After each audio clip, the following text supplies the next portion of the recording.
Good to see you, G'Anfranco Zola, here in the studio. How are you, first of all? Very well, thank you. Very well. Let's talk about Chelsea, the current version. Winning the Club World Cup in the summer. It's a great achievement. Were you surprised with that achievement and also the way it was done?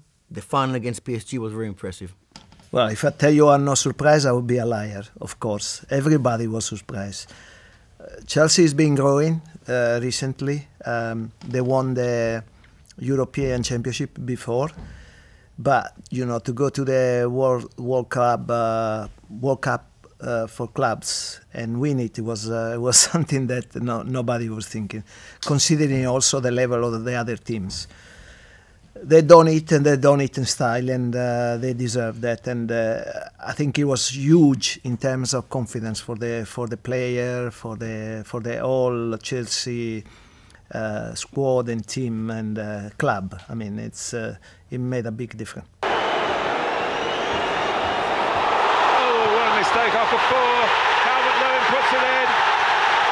When we look at Chelsea, this version, this season, 25-26 season, what do you think is missing for them to be a serious contender to win the Premier League this season? It seems to me that they are contenders, like, for example, Manchester City are contenders, and I don't write off other teams that they are behind as well. So Aston Villa is doing well. I mean, they're all contenders to Arsenal. Do you think Chelsea will be in the title all the way until the end?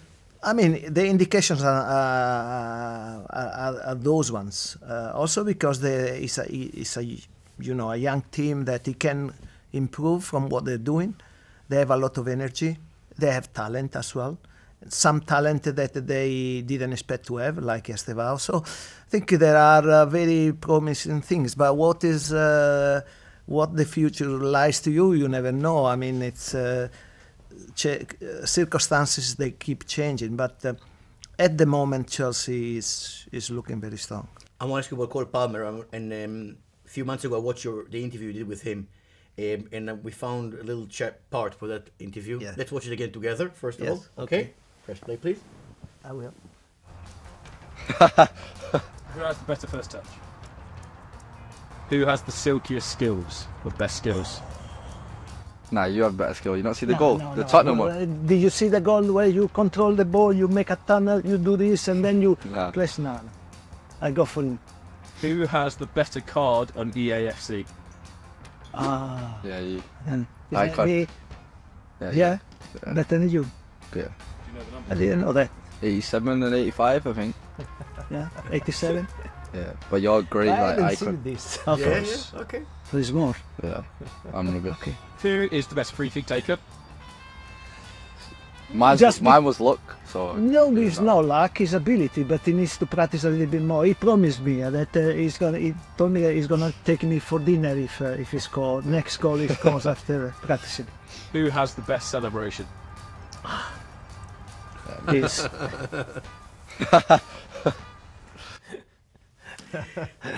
I didn't see it. It seemed like you enjoyed it. The interview with him. I did.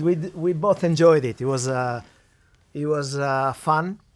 I really like the boy. It's very open, very nice to talk to. We had a lot of fun. Fofana into Gusto in that central position again. He releases Cole Paalmer! That's what they've missed! Ice cool in front of goal. Cole Paalmer at it once again.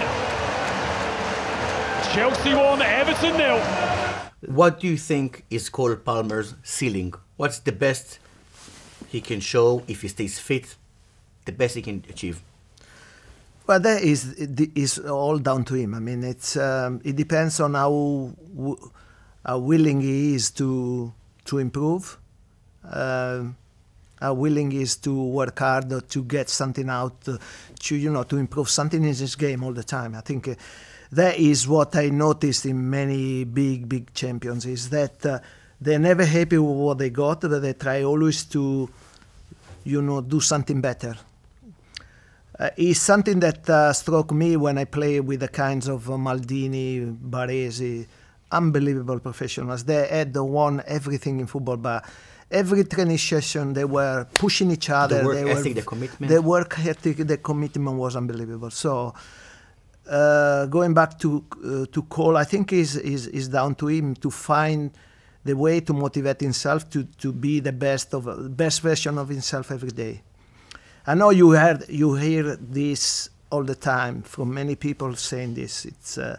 And it's very easy to say, but it's very difficult to do because, it happens naturally that we tend to get happy with what we got and we relax on that. In sport, you cannot do that because there will be somebody that is trying to do what you do and to do it more. So if we can, encourage this mentality, I think he will be amazing. He is already very good. He will be even better. It's a good opportunity for my life, for my career. When you left the Serie A Yes. to join Chelsea, the Serie A situation was very different now. Mm-hmm. That was maybe a bit of a gamble, a bit of a risk. He was. To join the Oud Khalid project. What made you decide, I'm ready for the challenge?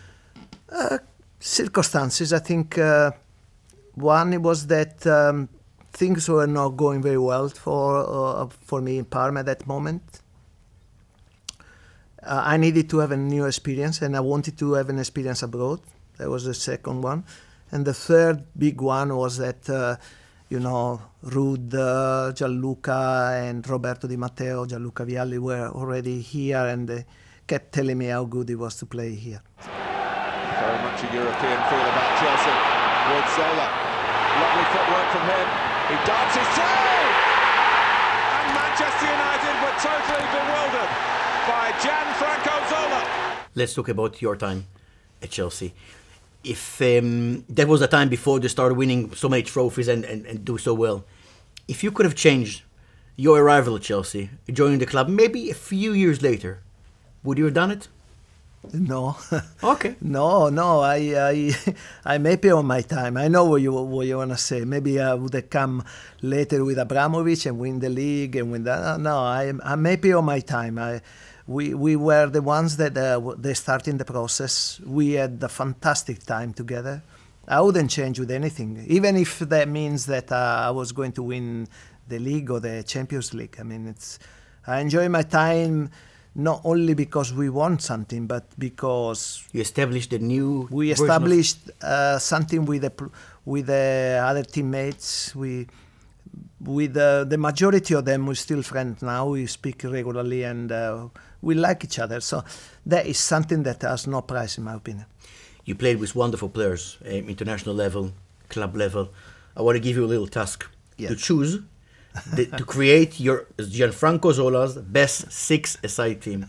Do I need to put a goalkeeper as well? Well, look, if you want to play with six strikers, go for it. But ideally, yeah. I mean, with no, this I understand. I go. I mean, go for some players will go with six strikers. No, it's so difficult. Ideally, goalkeeper, two defenders, two midfielders, one striker. Okay. Right. Goalkeeper, I would put Buffon. Defenders, probably Baresi and Maldini. Midfielder, wow. Midfielders. I can put, Baggio as a midfielder if I want to. Would you? No. Okay. But, okay. No, two midfielders. Okay, two midfielders. Amazing midfielders. You are making it difficult for me. Popo, I would say I want to put two midfielders that they play with me at Chelsea. I mean, there are very good ones. Probably Dennis Wise, I would put it because I know how important he was for us in many ways, on the pitch and off the pitch. And on top of that, a good player. As another midfielder, I don't know, he didn't play much with me, but he deserves to be there because he was amazing for Chelsea. Lampard, so I'll put him, obviously. And strikers, I mean, probably Maradona and I'll put Baggio. Baggio and Maradona, I think they deserve. Although we said one striker. We said one striker. Oh, did they say one striker? Yeah, only? yeah. So one goalkeeper, two defenders, two midfielders, one striker. So I have to put Diego in that case. You must share with us. How does it feel being on the pitch with a legend like Diego? You put me in trouble because I had to leave out so many players. For example, Di Matteo, that I wanted to put Poirier. I mean, amazing midfielders I play with. Albertini. Yeah. But anyway, Diego, go on. Diego was unique. Diego was an unbelievable player, and I mean, it's probably considered as one of the best players of all the time. I mean, he was incredible. He was from a different level to anyone. What he was able to do on the pitch, was nobody could do. And bear in mind, in those years, there were players like Van Basten, Gullit, Matteus, Platini, and many others. But Diego was something different. He had this ability to do things with the ball that nobody could think of. I remember, I cannot tell you how many times in training, we were training together in Napoli and we had to stop, literally to stop the whole team, including the manager. Watching. Not only to watch, to clap him after he done something amazing. Wow. He was a different class. Very special. Let's talk about Parma, 93-94, the European journey. You lost 3 times in that campaign in Europe. Arsenal in the final, Benfica in the semis. Yes. And the third team you lost. What do you remember for that defeat? Which team and the circumstances, please? Well, it was. I think it was Maccabi. It came as a surprise to me because not only to me, to the whole team. We knew it was a team we had to respect. We didn't expect it was they were so difficult to beat. We won there, if I remember well. Correct me if I'm wrong. It's a long time ago. 1-0, correct? Yeah. 1-0, but we struggled. Then we thought that most of the job was done. Then we play home. Apolloni, attenzione, al centro dell'area c'è Mizrahi, lasciato inspiegabilmente solo, il tiro da parte di Mizrahi e il gol. It was incredible. We lost 1-0 and we had to beat them on penalties. And tough, very organized, very well structured. And again, we didn't expect that. It's been a surprise. The World Cup in the summer. And I want to ask you about Italy and the World Cup. Your nation has got an incredible tradition when it comes to the World Cup. But there is a chance that for the third time in a row, Italy won't qualify to the World Cup. We do have the highlight in between, you won the Euros. But when it comes to the World Cup, how would you explain why Italy are still struggling? It's really gone downhill. Yeah, I think it's easy to explain. We are not producing the quality that we used to produce before. Very simple. I mean, it's if you not achieving, to qualify in the normal groups, and you're not achieving this for the third time in a row, it means that you are not producing national team players good enough to do that. The next generation. We have to be honest. We need to work on the new generation. The new generation nowadays, you need to put a lot of work into it. It's not like in old times where a lot of players, they were coming from the street and they were already very good players. I mean, I'm an example of that. So nowadays, you really need to put a structure in place that makes a journey for the young players, a good journey to become good players. It means something along the way is not working because we don't have, we have some good players, and don't take me wrong, but we don't have enough. And especially certain positions that they determine the result. We are lacking, and that is not acceptable. I remember how I celebrated my 28th birthday. Family, friends in my parents' house, we had a barbecue, it was lovely. Your 28th birthday against Nigeria, with Italy in the World Cup, a red card. How low was this moment? And also overall, what do you remember from the Italian tournament that obviously ended with tears, but that red card and the tournament? Obviously, it was a very low moment for me. I mean, it's I said before how important for me was the playing for the national team. It was one of my, motivations. Stronger motivation was to become, I grew up with the idea when, I was 16 when Italy won the World Cup in 1982 in Spain. And so I remember 16 years old boy looking at the television. Admiring those players, Bruno Conti, Paolo Rossi, Tardelli and so on. And I said, I want to be in their position one day. That was my dream. So playing for the national team and being successful for the national team was a big deal for me. That day it really broke me, nearly broke me, not completely.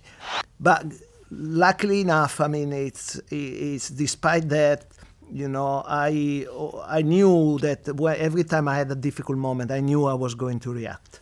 And 1 year, the next season in Serie A was my best season because of that. So I was very happy with my reaction.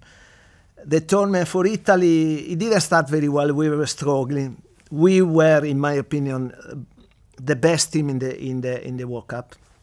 No doubt about that. We were strong in every position.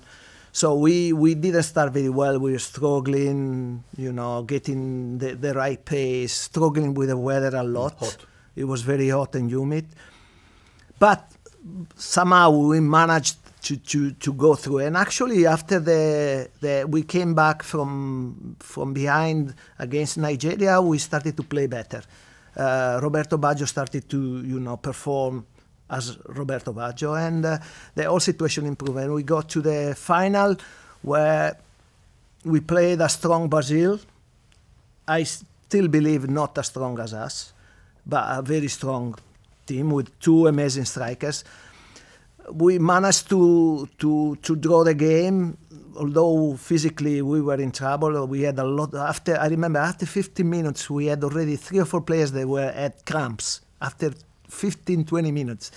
So it tells you how difficult it was. But we managed to get to the penalties, and obviously the penalties, everybody knows how they went. Roberto Baggio, the saviour of Italy throughout this tournament. He's missed it, and Brazil win the World Cup.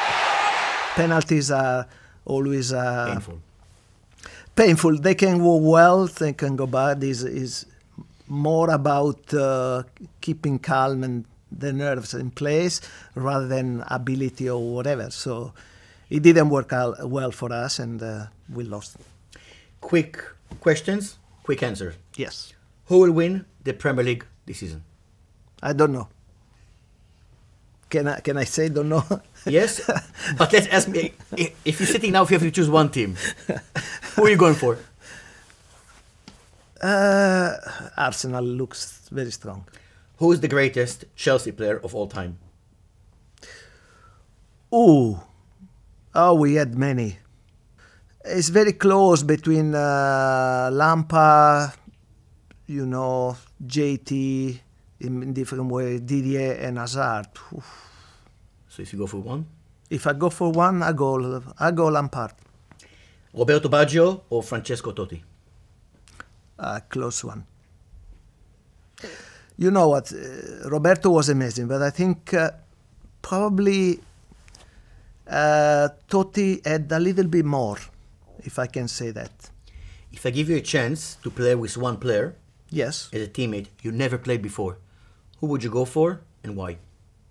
Probably Ronaldo, the Brazilian. Why? Because he was amazing. I think he was probably the only player we came close to what the levels of Diego Maradona in those years. If I would have given you a chance, Gianfranco and Zola, to play in the Premier League now in season 25-26, how much you would have enjoyed it? Maybe you would have produced even better numbers than when you produced back in the day for Chelsea? It's so in difficult. theory. It's in theory, I don't know. I think the people, they say, that player cannot play in this era.